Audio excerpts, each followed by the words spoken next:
Obrigado, senhor presidente. Colegas senadores e senadoras, eu venho mais uma vez a esta tribuna, de certa forma, hoje, especialmente hoje, um tanto desanimada, senhor presidente, com relação à solução dos conflitos indígenas deste país.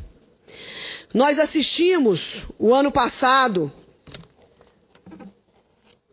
a total agressão aos direitos humanos no seu estado de Mato Grosso, com a desintrusão da fazenda Suiamiçu.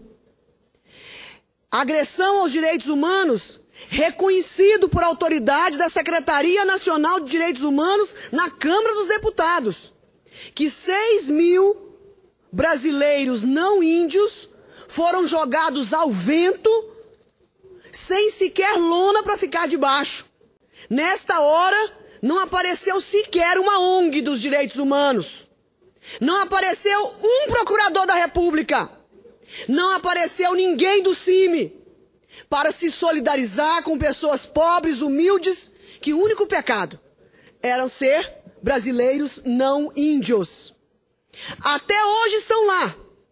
E nós sabemos da fraude que aconteceu em Mato Grosso, na fazenda Suiamiçu, aonde a antropóloga declara que a área verdadeira dos índios era um assentamento da reforma agrária e que não poderia contrariar o bispo da região e que aceitassem por enquanto essa área da Suiamiçu até que o bispo um dia morresse e que aí nós iríamos, a antropóloga dizendo aos índios, aí nós iríamos atrás da área verdadeira. Este é um exemplo das aberrações dos laudos antropológicos feitos pela FUNAI, que estão expropriando terras de produtores rurais. Grandes, pequenos, médios, principalmente pequenos. Mas como se não bastasse, nós estamos assistindo no Maranhão. Agora, já iniciou a desintrusão de outra área da terra indígena, a Vaguajá, no Maranhão. Eu tive o cuidado, senhor presidente, de pedir a todos os organismos, ao ministro da Justiça, ao presidente do Supremo Tribunal Federal, ao procurador-geral da República, doutor Rodrigo Janot, que acompanhasse a desintrusão para que não ocorresse no Maranhão o que aconteceu no Mato Grosso, em Suiamiçu. Que pessoas pobres, humildes, 1.200 famílias, isso no mínimo significam 4.000 pessoas. Eu sou uma defensora ferrenha do cumprimento da justiça, de ordem judicial. Eu só queria, senhor presidente, que esse mesmo tratamento fossem dados aos brasileiros não índios. Aos brasileiros não índios. Quando também vissem insultados os seus direitos. Porque, na verdade, quando acontece ao contrário, e índios invadem fazendas de brancos, insuflados pela FUNAI, insuflados pelo CIMI, prometendo com falsas promessas que vai aprovar a área de qualquer jeito, trazendo a violência, trazendo a injustiça no campo brasileiro. E eu hoje fui ao Ministério Público Federal, em audiência com o doutor Rodrigo Janot, porque eu queria saber, senhor presidente, por que o doutor Rodrigo Janot se dirigiu ao Supremo Tribunal Federal, insuflado pelo ministro da Justiça, Eduardo Cardoso, para suspender a reintegração de posse das fazendas da Bahia. 30 reintegrações de posse que foram dados pela Justiça Comum e depois reafirmados pela Justiça Federal do primeiro TRF de Brasília, porque estava de posse da fraude do laudo da FUNAI, aonde selecionaram não índios pagando R$30. Não sou eu que digo isso, é a Polícia Federal que disse que eles cadastraram nas favelas de Ilhéus e no entorno brancos, não índios, para se fazerem de índios, para conquistarem a sua área indígena.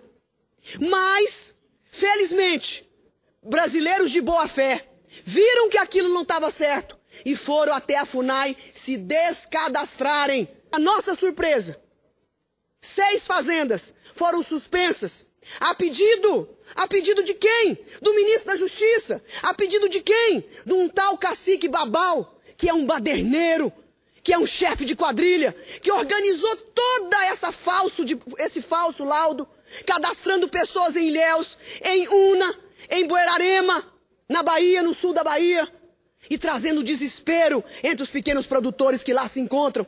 Se estão duvidando que são pequenos, porque a Cátia Abreu está dizendo que é pequeno, vão até lá visitar como eu fui. Vai lá ver o desespero que não tem mais coco, não tem mais farinha, não tem mais produção naquela região. O exército se encontra lá hoje e vai sair dia 14 à meia-noite. Só Deus sabe o que vai acontecer. Porque todos conhecem a fraude do laudo.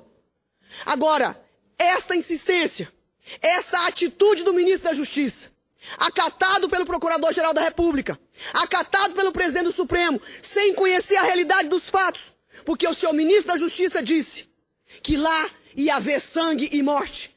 Não é verdade. Já tinha reintegrado posse de 24 fazendas. Faltavam apenas 6. Que força é essa do senhor Babau? Desse cacique falso, desse cacique que organiza quadrilhas para fraudar os laudos da FUNAI. Eu quero pedir à justiça brasileira. Eu não quero desistir da justiça brasileira. Eu insisto que a justiça brasileira é boa, que a justiça brasileira cumpre o seu papel, porque eu preciso acreditar e fazer os meus produtores do Brasil acreditarem nisso. Porque não pode se instalar revolta, não pode se instalar violência, não pode se instalar a insegurança jurídica que esse fato da suspensão da reintegração de posse teve. Passaram por cima da primeira instância, foi passado por cima da opinião do juiz federal. Que vale essa opinião? Quando transita em julgado a área indígena, cumpra-se na hora, não interessa para onde vão esses brasileiros não índios. Agora, quando os brasileiros não índios conseguem a sua reintegração de posse, no seu legítimo direito que lhes dá a Constituição, nós estamos vendo ser tirados das suas mãos, no Mato Grosso do Sul, mais de 100 fazendas invadidas.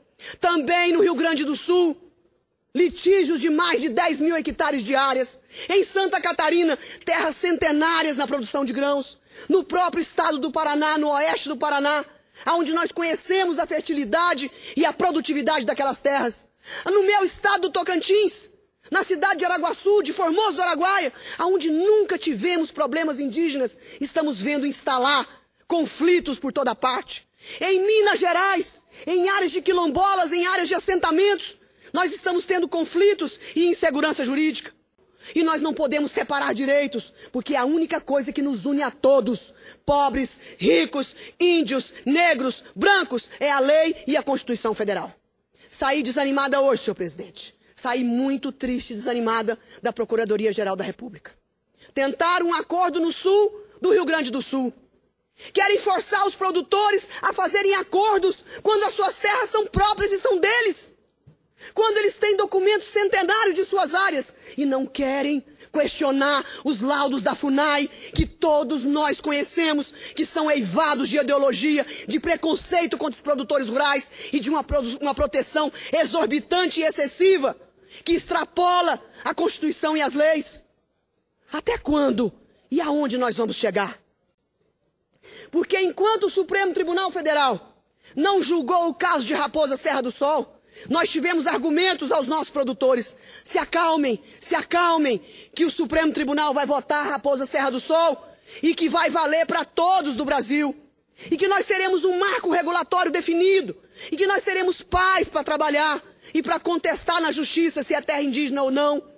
Mas, para nossa surpresa, o ministro da Justiça faz questão absoluta de fazer ouvidos mocos. Agora começaram a descer pelo estado de Mato Grosso, Mato Grosso do Sul, Rio Grande do Sul, Paraná, Santa Catarina, Minas Gerais, Tocantins, Bahia, Maranhão, Amazonas, onde morreram 3 brasileiros numa chacina no Amazonas. Foram mortos pelos índios que cobravam pedágio ilegal.